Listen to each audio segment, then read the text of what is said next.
sur Fais ma couture. J'espère que vous allez bien, je suis comme à chaque fois ravie de vous savoir sur ma nouvelle vidéo. Alors on continue toujours sur le thème du zéro déchet et toujours en partenariat avec ma petite mercerie pour ce nouveau tuto. Aujourd'hui je vais tout simplement vous apprendre comment utiliser de la cire d'abeille pour pouvoir imperméabiliser un tissu et du coup pouvoir vous en servir pour remplacer éventuellement le film étirable.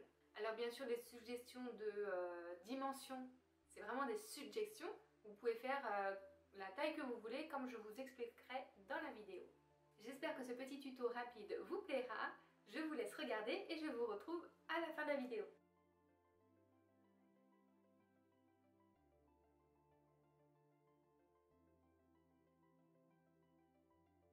Afin de pouvoir réaliser ce tuto, il vous faut un fer à repasser, des pastilles de cire d'abeille, du tissu coton bio de préférence, du papier de cuisson, une règle, un stylo effaçable, des ciseaux et du scotch. Sur le tissu préalablement repassé, tracez un rectangle de 25 cm sur 27,5 et coupez-le. Alors je propose cette dimension car mon tissu deviendra un sachet, mais bien sûr libre à vous de faire la taille que vous souhaitez. Vous pouvez très bien faire des carrés de 10 sur 10 ou 20 sur 20 cm comme de grands rectangles. Prenez du papier de cuisson et étalez-le. Posez ensuite votre tissu endroit face à vous. Prenez le sachet de cire d'abeille, ouvrez-le puis étalez les pastilles sur tout le tissu. Évitez de faire des tas et il en faut vraiment un petit peu partout sur votre tissu.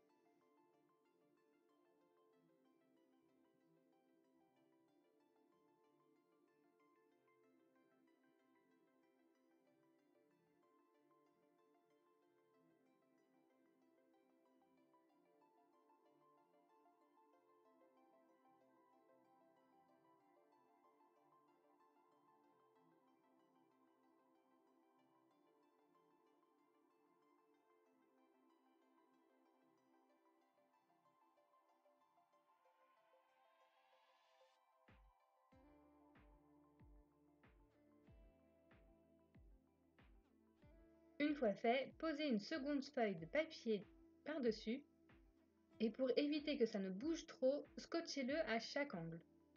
A l'aide du fer à repasser, chaud bien évidemment, passez sur les pastilles pour les faire fondre. Petit conseil, évitez bien évidemment de mettre de la vapeur car ça risque de faire bouger la feuille de papier cuisson, de faire bouger les pastilles, votre tissu et ça n'a aucun intérêt pour cette technique. Il faut vraiment uniquement la chaleur de votre fer. Ah, oups, plus de batterie sur ma caméra, donc du coup on a une petite marche avant rapide pour voir un petit peu le résultat. Donc les pastilles fondent assez facilement, mais voilà, il faut vraiment prendre son temps pour bien étaler. Moi mon fer est en mode coton, donc inutile non plus de le mettre très très fort, car juste le mode coton suffit largement. Ça prend environ, allez on va dire 2 minutes pour bien faire fondre toutes les pastilles. Et il faut bien faire attention de bien étaler sur tout votre tissu, donc avec le bord du fer, n'hésitez pas à glisser pour vraiment bien étaler toute la cire pour que tout le tissu soit enduit. Une fois que vous avez fait fondre toutes les pastilles, il ne reste plus qu'à attendre que le tissu refroidisse pendant plusieurs secondes.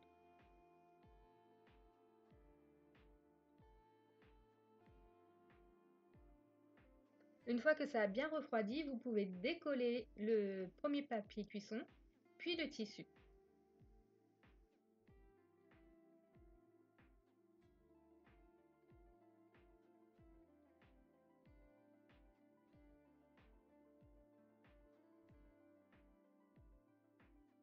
Alors si comme moi vous avez des petits morceaux collés tout autour, ce n'est pas grave, il suffit de les retirer délicatement. Donc voici le tissu final, donc il devient un peu plus rigide avec la cire d'abeille mais aussi un peu plus épais. Alors bien sûr si vous avez des endroits où il y a des trous, où il n'y a pas de cire, il faut recommencer tout simplement l'opération, donc remettre une ou deux pastilles sur l'endroit où il y a des trous, remettre le papier de cuisson et passer le fer par-dessus. Alors moi, mon tissu est devenu un petit peu plus jaune parce que du coup, les pastilles sont jaunes. Donc vraiment, ne faites pas comme moi. Utilisez plutôt un tissu foncé pour éviter qu'il jaunisse trop. Donc pour voir si la cire d'abeille fonctionne bien, nous allons faire un petit test d'imperméabilité. Donc je vais verser un petit peu d'eau sur mon tissu et on voit bien que l'eau glisse totalement sur la cire d'abeille. Donc afin de pouvoir utiliser au mieux votre tissu et bien le plaquer, vous devez utiliser simplement la chaleur de vos mains. Donc évitez de poser le fer dessus, ça ne sert à rien, vraiment. Juste la chaleur des mains en fait suffit pour faire chauffer la cire d'abeille et du coup pouvoir le former comme vous voulez. Donc moi par exemple, je vais faire un petit sachet, donc je chauffe les angles et les bords de mon tissu avec les mains et je replie du coup les bords pour pouvoir créer une sorte de petit sachet.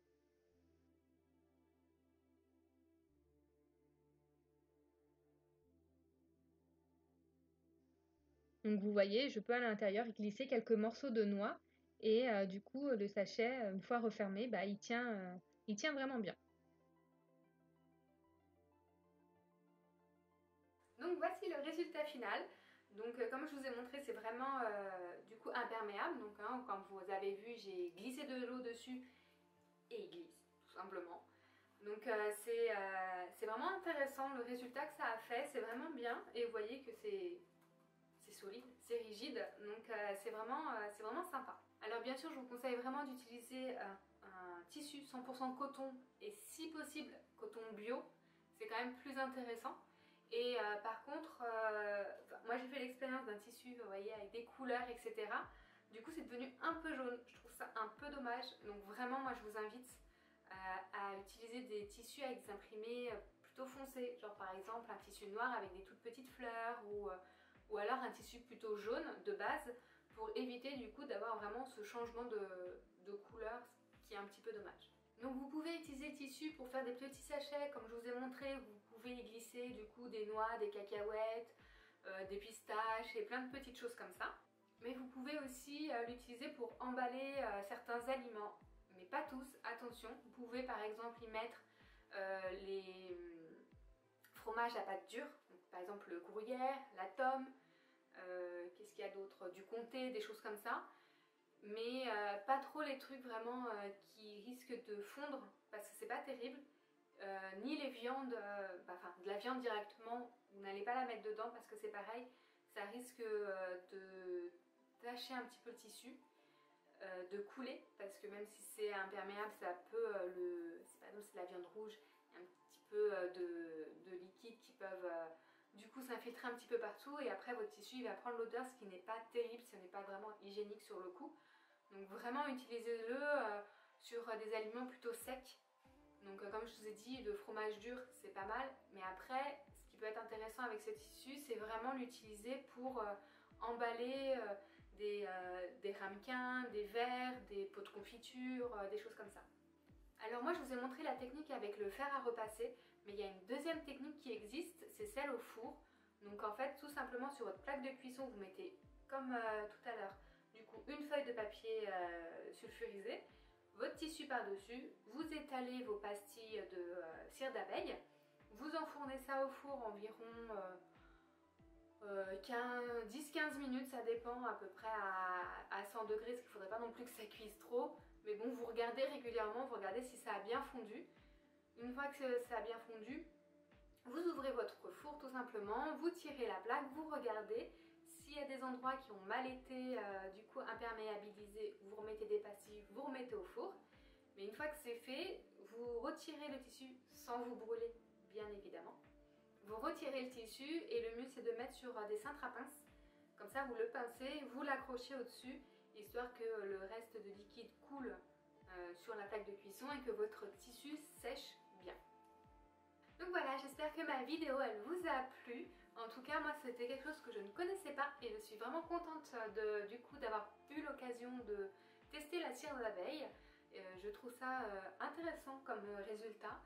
Et je pense du coup pouvoir vider le paquet et faire plusieurs formats différents pour pouvoir les utiliser sur mes différents pots, saladiers ou pourquoi pas pour emballer effectivement mon fromage ou mon pain ou des petites cacahuètes, des choses comme ça pour emballer, pour embarquer avec moi. Si ma vidéo elle vous a plu, je vous invite du coup à me mettre un petit pouce bleu pour m'aider à savoir si cette vidéo est intéressante pour vous et du coup savoir si éventuellement j'en ferai d'autres ou pas.